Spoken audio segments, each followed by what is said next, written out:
All in all, before I start today's video, I would just like to say 43,000 on the haymaking video. Absolutely bloomin' mental. Never thought we'd get there. So thanks for everyone who's watched it and liked it and shared it and done whatever you've done. But that's pretty awesome. Anyway, onwards with today's video. Now then, we're off to go and get a JCB for Richard, who's just had the New Holland in to sort that. This JCB's got a blown engine, or the engine needs to go for a rebuild or something. So we're off on our way to that. It's about a 30-minute drive. Stopped in at a mate of ours, grabbed their low loader, so all ready to go. What a job. JCB don't want to start, so we're having to jack the boom up to be able to chog the wheels to get it onto the low loader. Joys. So we're danging out. JCB, Muck grab. This is the third shed, and then we've got the real big one next door, but there's currently 16 cows in there. They're waiting to go, but we'll just move them into this one tomorrow morning and we'll quickly do that one. But we've done 14 loads so far, so it's around 240 odd ton. We've probably got, looking at this, 10 loads in there, and then we'll be into the next one, which will probably be 15 or 16 loads. So it'll be a good 600-700 ton up the hill, I think. We're having to drop it off at the furthest field on the farm, right at the top of the hill, but it's working pretty well. Two 16-ton grain trailers. I've got about 3 or 4 minutes in between just to push up all the sides, and the fronts in the corners here I can push it up and I can get a good grab and load a trailer in about a couple of minutes. So good job. So in between loads, all I do is scrape out the corners. Guys just come in. Scrape out the corners and then push the base up just on top.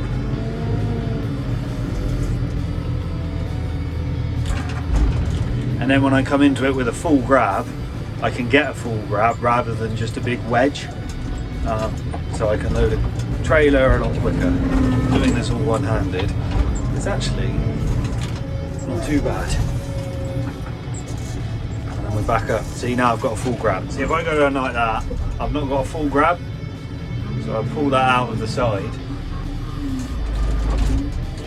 and then put it on top of neighbouring bit, and then when I go to pick that up to put that into a trailer, I can get a full grab. You see? And then I can hold twice as much, and it takes half the time to tip a to load a trailer. And I've just found these. 4th of September 21. They're the emergency bucket of crisps. They look a bit dusty, yeah, farewell. Oh well, we'll see how they go. They look alright. Well, they smell cheesy enough. Let me taste it. Oh no. Oh. They're foul. They're absolutely foul. They can go in the dungy.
So we're back on home soil now.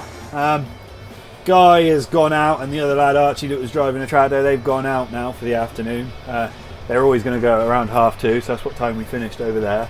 Be back on those sheds tomorrow, and that'll finish it. 6 hours over there, we'll be done. But I've got the shed we started the other day to finish, so I can finish that on my own. Then I can go and check around the rest of the stock, and that should be about a 6 o'clock finish for me tonight. So plenty to be getting on with, even if I'm on my own. So this is where we're tipping the dung. Nice line of it there. There's a few more loads to come up, and we'll be tipping up here now until about September time, when we'll be spreading it on this ground here. This is the GS4 that we cut earlier in the year, and you cannot fertilise this, but you are able to put dung on. So we'll put the dung on this. We'll put about 12 tonnes of the acre on, so we want about 240 tonne up here, maybe a little bit more, because spreading's not really accurate because we haven't got weigh cells or anything on the spreaders that we hire in off Richard, but it will give the ground a good chance to get on and grow, and then the clovers in it they'll take it up, and the grasses will get and flush a bit, hopefully, if it's a mild September, October, and then we'll be able to run the cows on here, put an electric fence all the way around the outside of the whole lot, 42 acres the whole block is, and then we'll be able to graze that, nibble it tight, and then that'll get a good tiller in the spring then. So that's the plan. We'll just see how it pans out. We may end up being far too busy on maize and therefore don't have the time, but that's what we'd like to do anyway. So this is the ryegrass, and you can see all the way up the field it's quite patchy. So it's red clover and ryegrass, but the ryegrass is dying off now, so there's a bit of clover in it, but that should be growing a lot faster and a lot thicker. So yeah, it's definitely in its final stages now and ready to be ripped up, sprayed off and ripped up to go into something else. If we can, we will put it down to grass in the autumn. If we can rent ground in elsewhere to grow maize on, but if we can't do that, then we shall grow maize. So the reason we'd put this into grass as opposed to maize, which is the preferred option, is that when we're foraging, we only have to run it across the road to get to the sheds. So if we put this into grass, we can cut it 3 or 4 times a year, either with a forager or forage wagon, bale and wrap it, or a combination of all of those things. And it's cheap because we can do all that ourselves. Then when we do maize you only cut once. So if we're on rented ground that's further away and we have to put 2 or 3 traders on, as well as our 2, then that's okay because you're only doing it for the one time of that year. So it's a cost, but you only have to do it once. Whereas if you grow grass over there, you've got to do it 2 or 3 or maybe even 4 times of the year.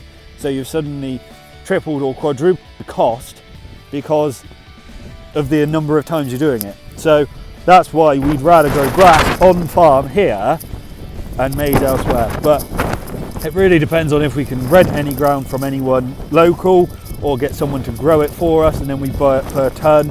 Those are the options, and we just really have to see if anyone's up for that. If they're not, we're a bit stuck. But also another advantage of growing grass on farm is that if it's getting ahead and we've got plenty of silage in the pit or hay in the barn, then we can just let the cows out. Electric fence around the outside, cows can come straight out and jobs are good. So I've put the muck bucket on. It's a lot smaller than the feeder bucket, and I'm just going to scrape around the edges, scrape that feed passageway all around the edges and the floor, and then scoop it up at the back and put it into the trailer. That's the shed done. This shed hasn't really had any maintenance for about 6 years since we first put cattle in it, because it's just had cattle on cattle, and a week's break here and there in between batches. But we're now going to chalk the floor, so we've got some chalk to put in here to try and build it up above the concrete. Otherwise we'll end up chipping the concrete with either the bucket or the grab when we dung out, which is exactly what I've done there. Only a small chip, so that won't matter too much. But yeah, we'll just build the chalk up all along the front as well. I want to replace all these crash barriers with concrete panels. Sort of go too high with concrete panels, so they'll almost be up to the top of the tin there, and then I want to take the tin off just to get a bit more air and light in the shed, because the concrete panels will come, I know it's not going to make a massive difference, but they'll come to about here, and I know you will have like a foot of light coming in, but it will make a bit of difference. and there'll be some air because it will blow in, hit the panels and go up. So it will make a slight difference. Well, this is a first. Mr. 21's got brave. Giving him a stroke. Hello, boy. Or girl, I think you're a boy.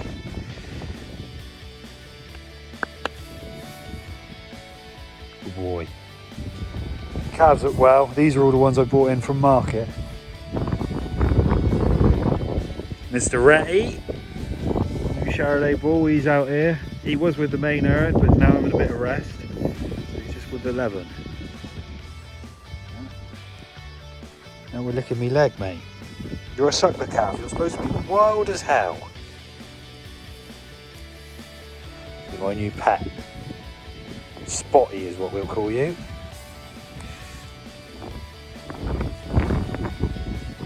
Right. Sniffing the air.